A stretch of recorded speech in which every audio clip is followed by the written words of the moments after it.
मध्यकालीन संस्कृति, culture during medieval period. मध्यकाल में सांस्कृतिक विविधता का एक नया रूप प्रकट हुआ तथा इसे गांगी यमुनी तहजीब के नाम से जाना जाता है। ये तहजीब हिंदू एवं इस्लामी संस्कृति के बीच पारस्परिक आदान प्रदान का परिणाम थी। मध्यकाल में निम्नलिखित कारकों ने सांस्कृतिक विविधता को बल प्रदान किया। 1. उत्तर पश्चिम से जनसंख्या का आप्रव्रजन, माइग्रेशन। इस काल में मध्य एशिया एवं पश्चिम एशिया से नवीन सामाजिक समूहों का आगमन हुआ। ये सामाजिक समूह थे तुर्क, मंगोल एवं मुगल। इस जनसंख्या के आप्रव्रजन के लिए बाह्य एवं आंतरिक दोनों कारक उत्तरदायी थे। बाह्य कारक था मध्य एशिया तथा पश्चिम एशिया की राजनीति में उतार चढ़ाव। आरंभ में तुर्क मध्य एशिया की एक जनजाति थे। इनमें अनेक तुर्कों ने इस्लाम धर्म कबूल कर इस्लाम के अंतर्गत सेवा ग्रहण की। फिर ये एक राजनीतिक शक्ति के रूप में ढल गए और फिर उन्होंने भारत की ओर प्रसार आरंभ किया। गजनी एवं गोरी के आक्रमण को इसी संदर्भ में समझने की जरूरत है। आगे अफगानों एवं मुगलों का आगमन भी इसी क्रम में हुआ। उसी प्रकार इसके लिए एक आंतरिक कारक भी उत्तरदायी था, वह था हिंदुस्तान का आकर्षण। हिंदुस्तान एक संपन्न देश था। फिर सुल्तानों एवं मुगलों के अधीन प्रतिभाशाली व्यक्तित्वों को सेवा के बेहतर अवसर प्राप्त हुए, इसलिए भी भारत की ओर आकर्षण बढ़ा। तुर्कों के अधीन हिंदुस्तान की ओर आकर्षण का एक महत्वपूर्ण कारण था मंगोल आक्रमण। इसके कारण मध्य एशिया तथा पश्चिम एशिया से अनेक प्रतिभाशाली व्यक्तित्व हिंदुस्तान की ओर पलायन कर गए। अमीर खुसरो भी उनमें से एक थे। फिर इस काल में सूफी संत, विद्वान, कलाकार, कारीगर आदि तत्वों का आगमन हुआ और इन तत्वों ने हिंदुस्तानी संस्कृति के विकास में अपना योगदान दिया। इसके अतिरिक्त बड़ी संख्या में तुर्क, ताजिक, पश्चिम एशिया तथा अफगानों ने राज्य के अंतर्गत सेवा ग्रहण की। आगे मुगलों के अधीन दिल्ली एवं आगरा इस्लामी विश्व में महत्वपूर्ण आकर्षण के केंद्र बने रहे। बड़ी संख्या में विद्वान, कलाकार एवं उद्यमियों ने दिल्ली एवं आगरा की ओर रुख किया। मुगल अमीर वर्ग में खोरासानी तत्वों के साथ साथ एक बड़ी संख्या ईरानियों की बनी रही थी। नवीन तत्व केवल उत्तर भारत तक सीमित नहीं रहे थे। जैसा कि हम जानते हैं कि सिंध में अरब शक्ति की स्थापना से पूर्व ही दक्षिण पश्चिम के मालाबार तट पर अरब व्यापारी बस गए थे। फिर उत्तर भारत में तुर्की शासन की स्थापना के पश्चात 14वीं सदी तक तुर्की राज्य ने साम्राज्यवाद का रूप ले लिया। मध्यकालीन संस्कृति, कल्चर ड्यूरिंग मेडिवल पीरियड। इसका परिणाम हुआ दक्षिण की ओर रुख। पहले अलाउद्दीन खिलजी ने दक्षिण का अभियान किया, फिर मोहम्मद बिन तुगलक के अंतर्गत सदूर दक्षिण तक तुर्की साम्राज्य का विस्तार हुआ। साथ ही मोहम्मद बिन तुगलक ने दक्षिण भारत के क्षेत्र पर बेहतर रूप में नियंत्रण बनाए रखने के लिए अपनी राजधानी देवगिरी में स्थानांतरित की। इस कारण उत्तर से मुस्लिम कुलीन वर्ग का एक समूह दक्षिण गया। साथ ही वहां इस्लामी संस्कृति का भी प्रसार हुआ। आगे मुगलों के अधीन भी दक्षिण की ओर प्रसार होता रहा। शाहजहां ने अहमदनगर को जीतकर मुगल साम्राज्य में मिला लिया। वहीं औरंगजेब ने बीजापुर एवं गोलकुंडा को जीतकर कृष्णा नदी से दक्षिण साम्राज्य विस्तार की नीति जारी रखी। अतः स्वाभाविक रूप में उत्तर से दक्षिण की ओर नवीन तत्वों का आगमन होता रहा। इसके कारण मुस्लिम जनसंख्या उत्तर भारत में कश्मीर, पंजाब, गुजरात से लेकर पूरब में बंगाल तक फैल गई। फिर सुदूर दक्षिण तक उनका प्रसार हो गया। विजेता शासकों के साथ साथ सूफी संत भी दक्षिण गए तथा वहां लोगों को इस्लाम के मानवीय चेहरे से अवगत कराना चाहा। बंदा नवाज गैसुदराज एक ऐसे ही सूफी संत थे जिन्होंने हैदराबाद में अपनी खानकाह को स्थापित किया। 2. इस्लाम एवं हिंदू धर्म का विशिष्ट स्वरूप तथा उनके बीच पारस्परिक आदान प्रदान। हिंदू धर्म एक सर्वग्रासी धर्म था। हिंदुस्तान में जो विरोधी मतांतर एवं धार्मिक पंथ उत्पन्न हुए थे वे सभी इसमें समाहित हो गए। उसी प्रकार इस्लाम भी एक सर्वग्रासी पंथ था। वह भी जिस क्षेत्र में गया उसने वहां के धर्म को मिटाकर इस्लाम का प्रसार किया। इसलिए मुस्लिम किसी भी क्षेत्र में अल्पसंख्यक बनकर गए, परंतु शीघ्र ही बहुसंख्यक बन गए। परंतु भारत में हिंदू धर्म इस्लाम को निगल नहीं सका, क्योंकि इस्लाम एक मजहबी धर्म था। इसमें धर्म पहले था तथा समाज बाद में। उसी तरह इस्लाम भी हिंदू धर्म को विस्थापित नहीं कर सका, क्योंकि यह एक अति प्राचीन धार्मिक पंथ तथा इसकी जड़ें बहुत गहरी थीं। यह एक प्रमुख कारण है कि भारत में मुस्लिम अल्पसंख्यक बनकर आए तथा अल्पसंख्यक बनकर रह गए। किंतु सैकड़ों वर्षों तक साथ रहते हुए हिंदू धर्म एवं इस्लाम ने एक समन्वित संस्कृति का विकास किया तथा ये संस्कृति विभिन्न क्षेत्रों में व्यक्त होती है। लगभग 500 वर्षों की सल्तनतकालीन एवं मुगलकालीन शासन व्यवस्था के अंतर्गत खान पान, रहन सहन, धर्म, कला, भाषा, साहित्य सभी क्षेत्रों में ये समन्वित संस्कृति व्यक्त हुई। इसे गांगी यमुनी तहजीब के नाम से जाना गया। धर्म के क्षेत्र में ये भक्ति एवं सूफी आंदोलन के रूप में अभिव्यक्त हुई।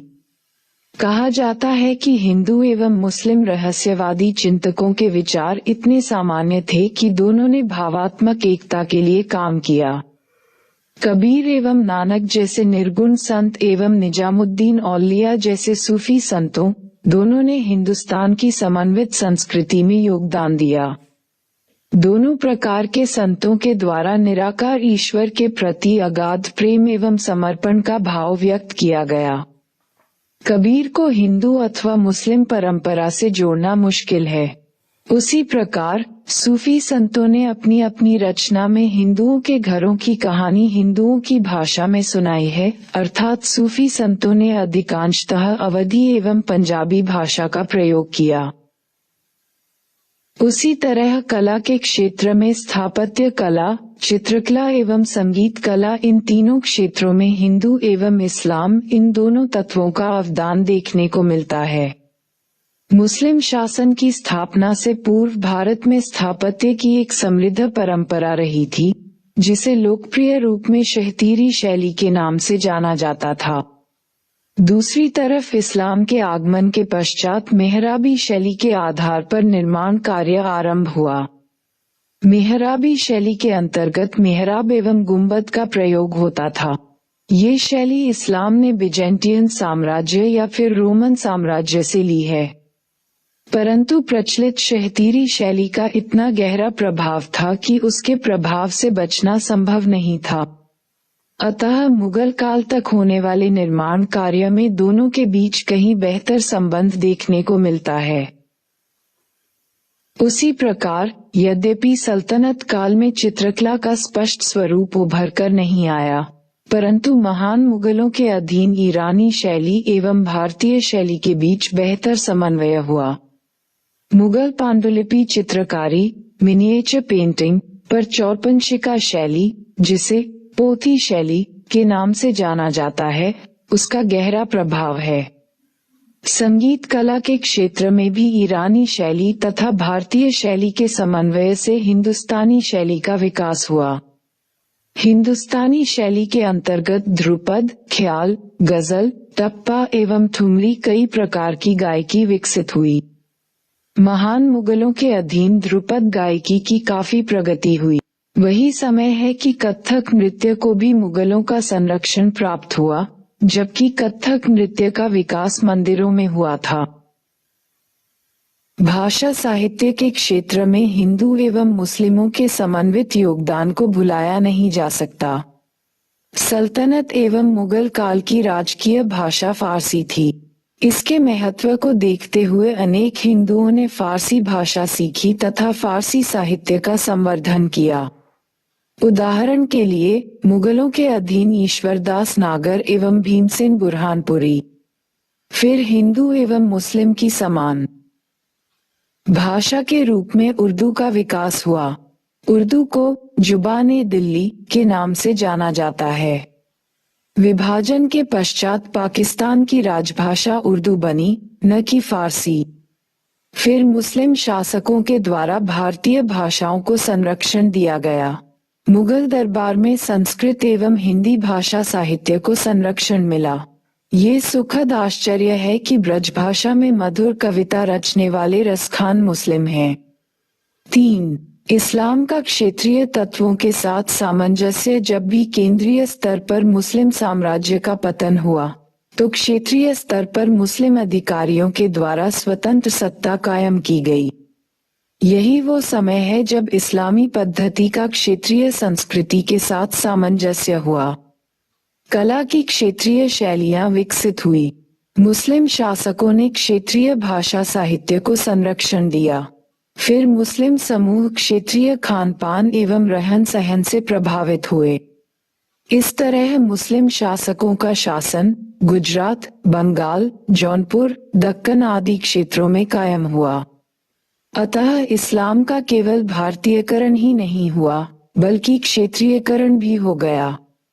पंजाब और बंगाल के मुसलमानों की जीवन पद्धति में काफी अंतर आ गया। इसलिए भी आगे धर्म के नाम पर पाकिस्तानी हुक्मरानों को पाकिस्तान राष्ट्र के साथ सभी भारतीय मुसलमानों को जोड़कर रख पाना संभव नहीं हुआ। 4. 18वीं सदी का भारत। संस्कृतियों का सतरंगी मेल। 18वीं सदी में ब्रिटिश शासन की पूर्व संध्या पर जिस हिंदुस्तानी संस्कृति का चित्र उभरता है, वह बहुसांस्कृतिक था। हिंदू एवं मुसलमानों के खान पान, रहन सहन, जीवन पद्धति सभी एक दूसरे से बहुत हद तक प्रभावित थे। हिंदवी एक लोकप्रिय भाषा थी तथा खड़ी बोली एवं उर्दू इसके रूप थे। एक तरफ मुगल साम्राज्य का विघटन हो रहा था, परंतु दूसरी तरफ मुगल संस्कृति क्षेत्रीय स्तर पर फैल रही थी। क्षेत्रीय राज्यों के द्वारा मुगल संस्कृति को संरक्षण दिया जा रहा था। मुगल संस्कृति का इतना गहरा प्रभाव था कि 18वीं सदी में स्वयं ब्रिटिश भी इसके प्रभाव से नहीं बच सके थे। इस तथ्य को विलियम डलरिम्पल नामक ब्रिटिश लेखक ने व्हाइट मुगल नामक कृति में व्यक्त किया है। वस्तुतः हिंदू धर्म एवं सूफी पंथ के कारण दक्षिण एशिया का इस्लाम वर्तमान में भारत, पाकिस्तान एवं बांग्लादेश शेष इस्लामिक दुनिया से पृथक हो चुका था। भक्ति एवं सूफी आंदोलन। दक्षिण भारत में भक्ति आंदोलन का मॉडल विकसित हुआ। अलवार और नयनार संतों के अधीन उसका आरंभिक रूप प्रकट हुआ और फिर आचार्यों ने उसे स्थायित्व प्रदान किया। फिर दक्षिण से उत्तर की ओर भक्ति का आगमन होने लगा। वहीं महाराष्ट्र में इसका एक नया रूप प्रकट हुआ, जिसे महाराष्ट्र धर्म के नाम से जाना गया। महाराष्ट्र धर्म के स्वरूप को स्पष्ट करते हुए राज्य निर्माण में उसकी भूमिका को दर्शाए। महाराष्ट्र धर्म अपने स्वरूप में विशिष्ट रहा था। यह एक क्षेत्रीय देवता विठोबा की उपासना पर केंद्रित था तथा इसका केंद्र पंढरपुर रहा था। इससे जुड़े हुए महत्वपूर्ण संत ज्ञानदेव, नामदेव, एकनाथ, तुकाराम, रामदास, समर्थ आदि थे। इन पर वैष्णव पंथ के प्रभाव के साथ साथ नाथ पंथ का भी प्रभाव था। इसलिए महाराष्ट्र धर्म ने जाति विभाजन को अस्वीकार कर उस क्षेत्र के लोगों को एक समान मराठी पहचान दी। महाराष्ट्र संतों ने जनसामान्य की भाषा मराठी को एक नई पहचान दी और मराठी भाषा में अपने भक्ति भाव को अभंगों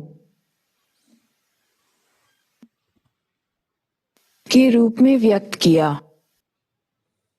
महाराष्ट्र धर्म जनसामान्य का धर्म था और इसमें ऊंच एवं नीच में कोई भेदभाव नहीं था। इसका लाभ शिवाजी जैसे प्रगतिशील नेता ने उठाया और निम्न जाति के लोगों को अपनी सेना में संगठित किया।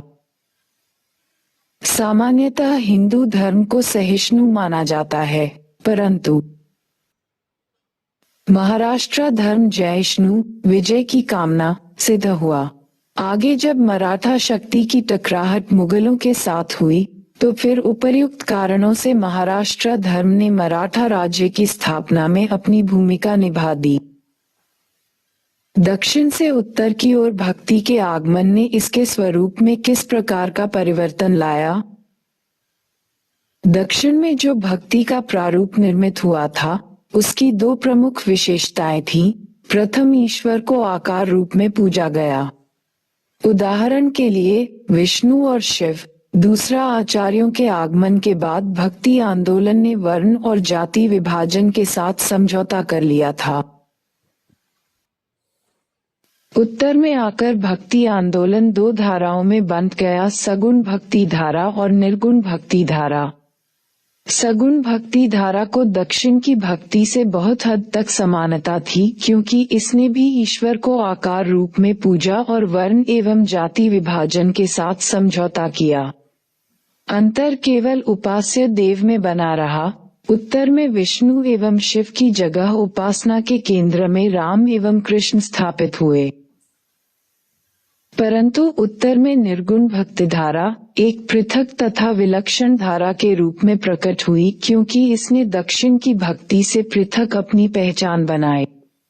प्रथम, इसने उपासना के केंद्र में निराकार ईश्वर को रखा और उनके प्रति प्रेम की अभिव्यंजना की।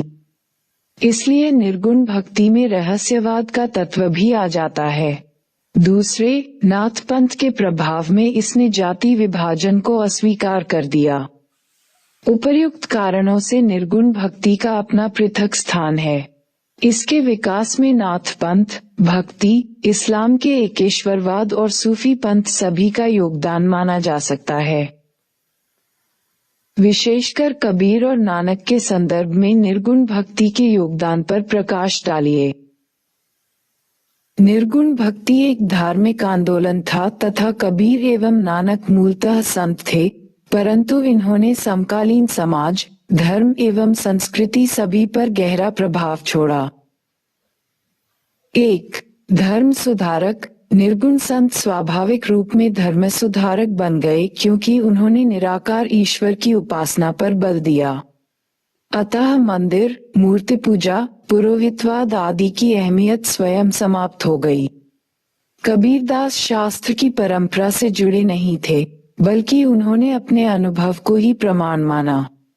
दूसरी तरफ गुरु नानक एक ही ओंकार के महत्व पर बल देते हैं। 2. समाज सुधार। कबीरदास ने जाति विभाजन को अस्वीकार कर दिया।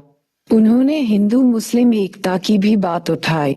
उनके विचार में अगर ईश्वर और अल्लाह एक हैं, तो उनके अनुयायी पृथक पृथक कैसे हो गए, अर्थात हिंदू और मुसलमानों में अंतर क्यों? इस प्रकार उन्होंने ईश्वरीय एकता के माध्यम से मानवीय एकता का रास्ता तैयार कर दिया। दूसरी तरफ गुरु नानक ने प्रत्येक प्रकार की जाति पहचान को अस्वीकार करते हुए केवल एक ही पहचान को महत्व दिया, वह है शिष्य, और यहीं से सिख शब्द चल निकला। 3. निर्गुण भक्तों ने संन्यास जीवन पर नहीं, बल्कि गृहस्थ जीवन पर बल दिया। कबीर अथवा नानक जीवन पर्यंत उत्पादन से जुड़े रहे। कबीर अपने दोहे में भी उत्पादन की ओर संकेत करते हैं, जैसे झीनी झीनी बीनी चदरिया, काहे के ताना काहे के भरनी, कौन तार से बीनी चदरिया। उसी प्रकार सिख पंथ में कीरत करनी का अधिक महत्व है। इस प्रकार निर्गुण भक्तों ने शिल्प उत्पादन को प्रोत्साहन दिया। 4. सांस्कृतिक योगदान। निर्गुण भक्ति का साहित्य एवं संगीत के क्षेत्र में भी महत्वपूर्ण योगदान माना जा सकता है। उदाहरण के लिए कबीरदास ने संस्कृत के समानांतर हिंदवी भाषा को महत्व दिया और दोहे, साखी एवं काव्य के अन्य रूपों का प्रयोग कर हिंदवी साहित्य को समृद्ध किया। सबसे बढ़कर कबीर के दोहे, साखी आदि गे हैं और ये उत्कृष्ट संगीत के उदाहरण हैं। वहीं नानक की रचना ने पंजाबी भाषा में साहित्य को समृद्ध किया। नानक के द्वारा लिखे गए शब्द उत्कृष्ट प्रकार के संगीत के उदाहरण हैं। निर्गुण भक्ति की सीमाएं। 1. कबीर एवं नानक जैसे संत मूलतः धार्मिक एवं आध्यात्मिक व्यक्तित्व थे, कोई समाज सुधारक नहीं। इसलिए सामाजिक कुरीतियों की आलोचना करने के बावजूद वे उसका कोई विकल्प नहीं दे सके। 2. कबीरदास को 15वीं सदी के मार्टिन लूथर का नाम दिया गया है, परंतु सच्चाई ये है कि प्रोटेस्टेंट आंदोलन की तरह कबीर और नानक की भक्ति सामंतवाद के गढ़ को नहीं तोड़ सकी। प्रश्न उन कारणों की व्याख्या कीजिए जिनकी वजह से सिख पंथ सिख राज्य के रूप में स्थापित हो गया। उत्तर आरंभ से ही नानक की भक्ति अलग प्रकार की रही थी। इसका संदर्भ सामुदायिक रहा था। दूसरे शब्दों में गुरु नानक के अनुयायी शिष्य अथवा सिख कहलाए। नानक अपने अनुयायियों के साथ संगत लगाते थे। सभी के द्वारा मिलकर भक्ति गीत भी गाया जाता था। नानक एवं उनके अनुयायियों के द्वारा सार्वजनिक भोजन अथवा लंगर व्यवस्था पर बल दिया गया। इससे बंधुता की भावना और भी मजबूत हुई। आगे जब शांतिपूर्ण सिख पंथ को मुगल शक्ति के द्वारा दबाने का प्रयास किया गया, तो फिर यह धार्मिक समुदाय सैन्य समूह में बदल गया। खालसा सिख एकता का प्रतीक बन गया और अंत में एक पृथक राज्य निर्माण की प्रेरणा मिली। सगुण भक्ति अथवा वैष्णववादी आंदोलन। उत्तर की सगुण भक्ति के केंद्र में राम एवं कृष्ण जैसे देवता रहे हैं, जिन्हें विष्णु के अवतार के रूप में देखा जाता है। राम भक्ति धारा से जुड़े हुए संत तुलसीदास, नाभादास आदि रहे हैं, वहीं कृष्ण भक्ति धारा को कहीं अधिक विस्तार एवं लोकप्रियता मिली। उदाहरण के लिए उत्तर भारत में वल्लभाचार्य तथा अष्टछाप के कवियों की चर्चा की जा सकती है। इनमें सूरदास भी रहे, जिन्होंने सूरसागर की रचना की। बंगाली भाषा। कृष्ण भक्ति धारा का प्रतिनिधित्व गुजरात में नरसिंह मेहता, राजस्थान में मीराबाई, बंगाल में चैतन्य महाप्रभु और असम में शंकर देव करते थे। कृष्ण भक्ति को अधिक लोकप्रियता मिलने का कारण था इसमें साख्य भाव की भक्ति होना, क्योंकि राम भक्ति दास्य भाव की भक्ति थी। सगुण भक्ति का योगदान। 1. सामाजिक क्षेत्र में अगर सगुण भक्ति ने जाति व्यवस्था को समाप्त नहीं किया अथवा उसे अस्वीकार नहीं किया, तो कम से कम उसकी कटुता अवश्य कम की। राम कथा में तुलसीदास ने शबरी, केवट, बंदर एवं भालुओं के साथ राम की निकटता दिखाकर जाति व्यवस्था की कटुता को कम करने का प्रयास किया है। वहीं कृष्ण भक्ति में जाति मर्यादा के प्रति किसी प्रकार की गंभीरता नहीं दिखती। 2. भाषा एवं साहित्य के विकास में सगुण भक्ति का अनुपम योगदान रहा है। इसने उत्तर भारत के भाषा एवं साहित्य को अत्यधिक समृद्ध बनाया। इसे निम्नलिखित रूप में समझा जा सकता है। ब्रज भाषा। हिंदी प्रदेश की एक महत्वपूर्ण बोली ब्रज भाषा को एक साहित्यिक भाषा का दर्जा दिलाने का श्रेय भक्ति आंदोलन को है। सूरदास का सूरसागर एक अद्वितीय साहित्यिक कृति है, जिसमें वात्सल्य रस और श्रृंगार रस की प्रचुरता है। अवधि। हिंदी प्रदेश की दूसरी बोली अवधी का महत्व इसलिए बढ़ गया क्योंकि यह राम की जन्मभूमि की भाषा थी। तुलसीदास की रचना रामचरितमानस ने ठेठ अवधी को साहित्यिक अवधि का दर्जा दिलवाया। इसके कारण रामचरितमानस को अत्यधिक लोकप्रियता मिली। अगर आज राम कथा जीवित है तो वाल्मीकि की वाणी में नहीं, बल्कि तुलसी की वाणी में। ग्रियर्सन ने रामचरितमानस को प्रत्येक हिंदू के घर की बाइबल कहा है। गुजराती भाषा। कृष्ण भक्त नरसिंह मेहता ने गुजराती भाषा को समृद्ध किया। नरसिंह मेहता के भक्ति गीतों ने गांधी जी को आकर्षित किया। राजस्थानी। राजस्थानी बोली को एक परिष्कृत भाषा साहित्य का रूप देने का श्रेय मीराबाई को प्राप्त है। मीरा के भजन भारतीय साहित्य ही नहीं बल्कि भारतीय संगीत की महान धरोहर हैं। गांधी जी ने अपने अंतिम जन्मदिन के अवसर पर मीरा के भजन सुनने की इच्छा जताई थी। बंगाली भाषा। बंगाली भाषा के विकास में चंडीदास से लेकर चैतन्य महाप्रभु तक विभिन्न संतों का योगदान रहा है। चैतन्य की रचना ने या फिर चैतन्य के जीवन पर लिखे हुए विभिन्न विद्वानों की रचनाओं ने बंगाली भाषा साहित्य को समृद्ध बनाया। असमिया।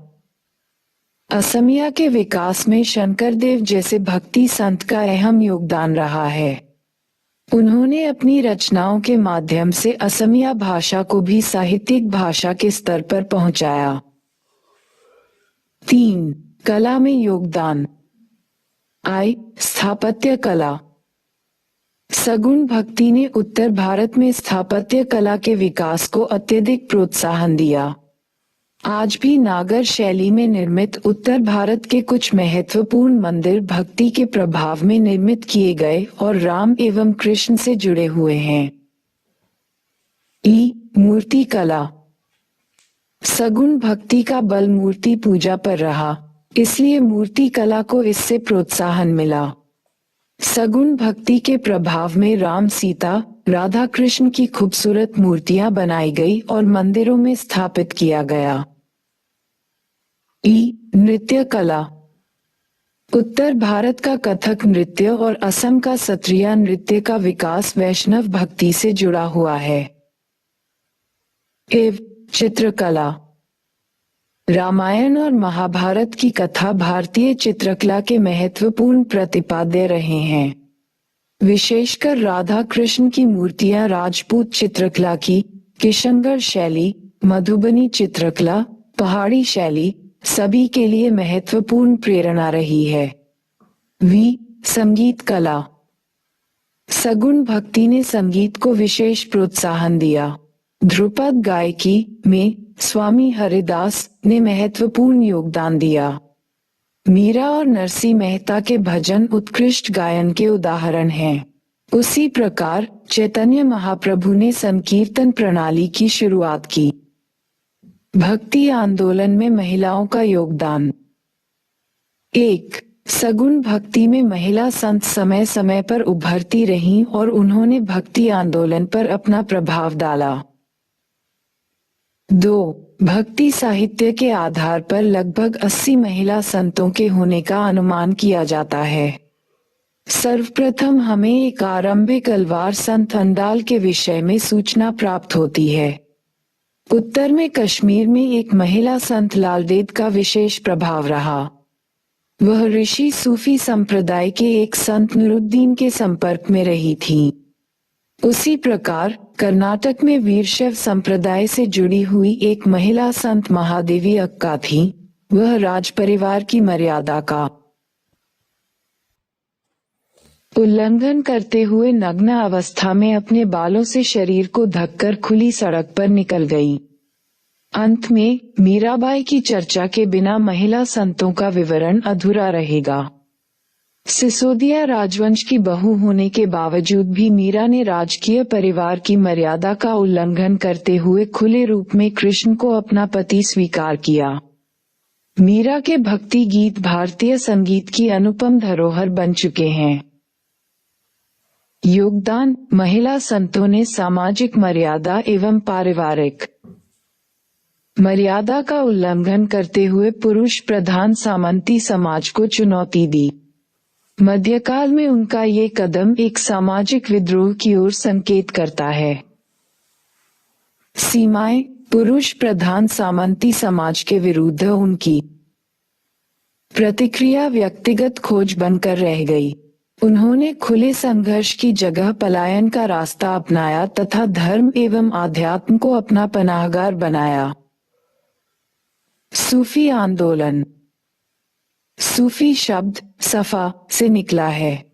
सफा के कई अर्थ हैं, यथा पवित्र अथवा ऊन से बने मोटे वस्त्र। सूफी धर्म इस्लाम के अंतर्गत रहस्यवादी प्रवृत्ति के विकास को अभिव्यक्त करता है। सूफी चिंतन के विकास में कई प्रकार के विचारों एवं चिंतनों का योगदान रहा है। उदाहरण के लिए महायान बौद्ध धर्म, जरथुस्त्र धर्म, नवप्लेटोवाद, ईसाई धर्म आदि। अद्वैतवादी चिंतन से इसकी निकटता निर्गुण भक्ति में भी देखी जा सकती है। सूफी चिंतन में जीव और ब्रह्म की एकता पर बल दिया गया है। यही वजह है कि रूढ़िवादी सुन्नी मुसलमानों के द्वारा आरंभ में इसका विरोध हुआ, किंतु मुस्लिम जगत में इसे प्रतिष्ठित करने का श्रेय अल-गज़ाली को दिया जा सकता है। ईरान की भूमि पर सूफी चिंतन का विकास हुआ। भारत की ओर सूफी चिंतकों का आगमन सिंध विजय के साथ ही आरंभ हो गया था। गजनी एवं गोरी के काल में बड़ी संख्या में सूफी संत भारत आए। 16वीं सदी में अबुल फजल भारत में 14 सूफी सिलसिलों का जिक्र करता है। इनमें चिश्ती एवं सुहरावर्दी प्रमुख थे। सूफियों का सामाजिक सांस्कृतिक योगदान। 1. सूफी संतों ने ही इस्लाम का मानवीय रूप प्रस्तुत कर भारत में मुस्लिम शासन का सामाजिक आधार तैयार किया। 2. इसने हिंदू समाज एवं मुस्लिम समाज के बीच वैचारिक सेतु का काम किया। 3. जहां कबीर ने आध्यात्मिक सत्ता की एकता का एहसास कराया, वहीं वास्तविक जीवन की एकता जायसी के द्वारा पूरी की गई। वस्तुतः सूफी संतों ने हिंदुओं के घरों की कहानी हिंदुओं की भाषाओं में कही। जायसी ने अपने लेखन में अवधी भाषा का प्रयोग किया, वहीं बुल्ले शाह एवं कुछ अन्य संतों ने पंजाबी भाषा का उपयोग किया। 4. सूफी संतों ने उर्दू भाषा साहित्य के विकास में भी अपना योगदान दिया। 5. भारतीय संगीत परंपरा, विशेषकर हिंदुस्तानी संगीत के विकास में सूफियों का बड़ा योगदान रहा है। सूफी शेख अपनी खानकाह में समा का आयोजन करते थे। सूफी खानकाहों में संगीत की नवीन शैली के रूप में कव्वाली का विकास हुआ। प्रश्न: सूफी और मध्यकालीन रहस्यवादी सिद्ध पुरुष संत हिंदू मुसलमान समाजों के धार्मिक विचारों और रीतियों को या उनकी बाह्य संरचना को पर्याप्त सीमा तक रूपांतरित करने में विफल रहे। टिप्पणी कीजिए। यूपीएससी 2014। उत्तर: सूफी एवं संत भक्ति को मध्यकालीन सामाजिक धार्मिक आंदोलन के रूप में देखा जाता रहा है, क्योंकि ऐसा माना गया कि इन्होंने धार्मिक क्षेत्र में सुधार लाकर सामाजिक व्यवस्था में सुधार लाने का प्रयास किया था।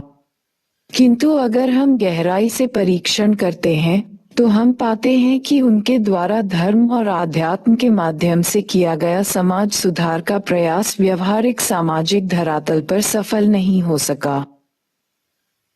महत्वपूर्ण संत कबीर और नानक तथा सूफी संत जायसी ने कुछ महत्वपूर्ण धार्मिक और आध्यात्मिक मूल्यों को आधार बनाकर हिंदू और मुस्लिम समाज के अंतर्गत व्याप्त धार्मिक और सामाजिक आडंबरों को दूर करने का प्रयास किया था। उन्होंने सभी प्रकार के कर्मकांड को अस्वीकार किया। कबीर ने ये स्थापित करने का प्रयास किया कि अल्लाह और ईश्वर एक है, तो हिंदू और मुसलमान पृथक कैसे हो गए। उसी प्रकार उनका ये भी कहना था कि आत्मा और ब्रह्म की एकता को प्राप्त करने के लिए मूर्ति पूजा और कर्मकांड की जरूरत क्या है। किंतु मध्ययुगीन समाज में परिवर्तन लाने के लिए एक क्रमबद्ध और सुस्पष्ट सामाजिक आंदोलन की जरूरत थी। महज धार्मिक और आध्यात्मिक एकता का प्रोत्साहन पर्याप्त नहीं था। इसलिए भक्ति और सूफी संत अपने उद्देश्य में सीमित रूप में ही सफल रहे। प्रश्न: भारतीय कला में बांसुरी वादक कृष्ण अत्यंत लोकप्रिय है, चर्चा कीजिए। 2012। उत्तर: भारत की लोक कथा में राम एवं कृष्ण दोनों लोकप्रिय विषय रहे हैं, परंतु राम की तुलना में कृष्ण अधिक लोकप्रिय रहे हैं, क्योंकि कृष्ण की भक्ति साख्य भाव की भक्ति है, जो राम भक्ति की तुलना में लोकरंजन कहीं अधिक करती है। साहित्य चैतन्य एवं मीरा के भजन, सूरदास और वल्लभाचार्य के लेखन से लेकर रहीम कवि की रचनाओं के केंद्र में मुरली मनोहर कृष्ण रहे हैं। स्थापत्य कला उत्तर में मथुरा एवं वृंदावन, पूरब में बंगाल एवं असम, पश्चिम में गुजरात एवं राजस्थान तथा दक्षिण में भारत के कुछ भव्य मंदिरों की शोभा मुरली मनोहर कृष्ण की मूर्ति बढ़ाती रही है। मूर्तिकला शायद ही भारत के कोई सफल मूर्तिकार होंगे जिनके हाथों से मुरली मनोहर कृष्ण की मूर्ति नहीं तराशी गई हो। चित्रकला राजपूत चित्रकला से लेकर मुगल चित्रकला तक तथा किशनगढ़ चित्रकला से लेकर मधुबनी चित्रकला तक सभी प्रमुख चित्रकला शैलियों के केंद्र में राधा कृष्ण रहे हैं। नृत्य कला कथक तथा सत्रिया नृत्य के मूल विषय राधा कृष्ण के संबंध ही हैं, परंतु इनका प्रभाव अन्य नृत्य शैलियों पर भी देखा जा सकता है। संगीत कला चाहे वह भारत में संगीत की हिंदुस्तानी शैली हो या कर्नाटक शैली, उनमें विकसित अनेक राग राधा कृष्ण के संबंधों के इर्द गिर्द घूमते हैं। प्रश्न: भारतीय भक्ति परंपरा में मीराबाई के योगदान को निरूपित कीजिए। 1. मीराबाई ने भक्ति आंदोलन को एक वैकल्पिक स्वर दिया और वह स्वर था महिला पहचान। भक्ति, मंदिर, साधु ये सभी पुरुष प्रधान समाज से जुड़े हुए थे। सन्यासियों के समूह में किसी संभ्रांत घर की महिला का शामिल होना एक बड़ा ही क्रांतिकारी कदम था। परंतु सिसोदिया राज परिवार की पृष्ठभूमि से आने के बावजूद भी उसने स्वेच्छा से सन्यास जीवन को चुना और महिला भक्तों के समक्ष एक मिसाल खड़ी कर दी। 2. मीरा का आगमन एक पुरुष प्रधान समाज के विरुद्ध महिला विद्रोह का सूचक था, इसलिए इसे एक सामाजिक क्रांति के रूप में भी देखा जा सकता है। यही वजह है कि पुरुष प्रधान समाज के लिए मीरा की स्मृति सुखद नहीं है। आज भी राजस्थान में कोई अपनी पुत्री का नाम मीरा नहीं रखना चाहता। 3. कृष्ण भक्ति का सबसे कोमल पक्ष मीरा की भक्ति के रूप में व्यक्त हुआ है। मीरा के भजन भारतीय संगीत की अनुपम धरोहर बन गए, इतना तक कि महात्मा गांधी ने अपना अंतिम जन्मदिन, जो स्वतंत्र भारत में उनका पहला जन्मदिन था, मीरा के भजन सुनकर मनाया। 4. मीरा की रचनाएं राजस्थानी साहित्य की अनुपम धरोहर हैं। प्रश्न: चैतन्य महाप्रभु के आगमन से भक्ति आंदोलन को एक असाधारण नई दिशा मिली थी। चर्चा कीजिए। 1. चैतन्य महाप्रभु ने भक्ति में अत्यधिक भावनात्मक तत्व लाकर उसे सूफी पंथ के करीब ला दिया। 2. उन्होंने संकीर्तन प्रणाली चलाई। इस कारण भक्ति आंदोलन ने एक लोकप्रिय आंदोलन का रूप ले लिया तथा बंगाल में हिंदू और मुसलमान दोनों संकीर्तन की ओर आकर्षित हुए। 3. चैतन्य भक्ति ने मुस्लिम बहुल क्षेत्र में अपना आधार निर्मित किया तथा न केवल इस्लाम धर्म में धर्मांतरण को सीमित कर दिया, बल्कि चैतन्य के प्रभाव में अनेक मुसलमान हिंदू धर्म में धर्मांतरित हुए। 4. इनका प्रभाव इतना अधिक बढ़ गया कि इन्हें कृष्ण का अवतार माना जाने लगा। फिर इन्होंने अपने 6 गोस्वामी संतों को भेजकर वृंदावन में भक्ति का आधार बनाया।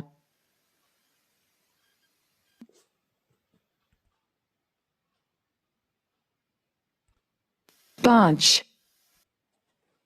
इन्होंने बंगाल में इतनी ठोस बंगाली संस्कृति कायम कर दी, भारत के विभाजन के पश्चात भी पाकिस्तान बांग्ला की संस्कृति की विरासत से मुक्त नहीं हो सका और फिर उसे शीघ्र ही दूसरे विभाजन का सामना करना पड़ा।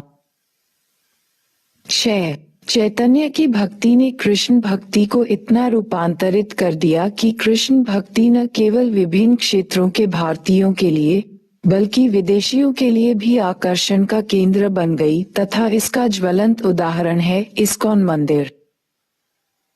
अभ्यास प्रश्न: भक्ति साहित्य की प्रकृति का मूल्यांकन करते हुए भारतीय संस्कृति में इसके योगदान का निर्धारण कीजिए। 150 शब्द 2021। उत्तरा भक्ति आंदोलन सबसे बड़ा सांस्कृतिक आंदोलन रहा है जो लगभग 1400 वर्षों तक चलता रहा तथा इसने भारतीय समाज के विविध पक्षों पर अपना प्रभाव छोड़ा। भक्ति साहित्य की प्रकृति। भक्ति आंदोलन ने अपने पीछे साहित्य का एक विपुल भंडार छोड़ा है। इसमें विविध भाषाओं के साहित्य उपलब्ध हैं तथा इसमें उत्तर और दक्षिण के संत, निर्गुण और सगुण संत, पुरुष एवं महिला संत सभी की वाणी व्याप्त है। यह अपने स्वरूप में बहुलवादी है। भारतीय संस्कृति में भक्ति साहित्य का योगदान है। 1. भारतीय संस्कृति में धर्म की भाषा संस्कृत रही थी, परंतु भक्ति आंदोलन ने इसे लोकभाषा के रूप में स्थापित कर दिया। 2. उन्होंने क्षेत्रीय भाषा में अपने आध्यात्मिक अनुभव को जनसामान्य के घरों तक पहुंचाया। उदाहरण स्वरूप, अगर आज रामायण की कथा जीवित है, तो वाल्मीकि की वाणी में नहीं, तुलसी की वाणी में। 3. इसने भारत में क्षेत्रीय साहित्य के विकास को प्रोत्साहन दिया। 4. वर्तमान भारतीय संगीत परंपरा, कर्नाटक संगीत एवं हिंदुस्तानी संगीत में भी भक्ति साहित्य का योगदान रहा है। भक्ति साहित्य सामाजिक प्रतिरोध का भी स्वर बन गया। इसने धर्म एवं समाज में विद्यमान कुरीतियों को प्रतिबंधित किया।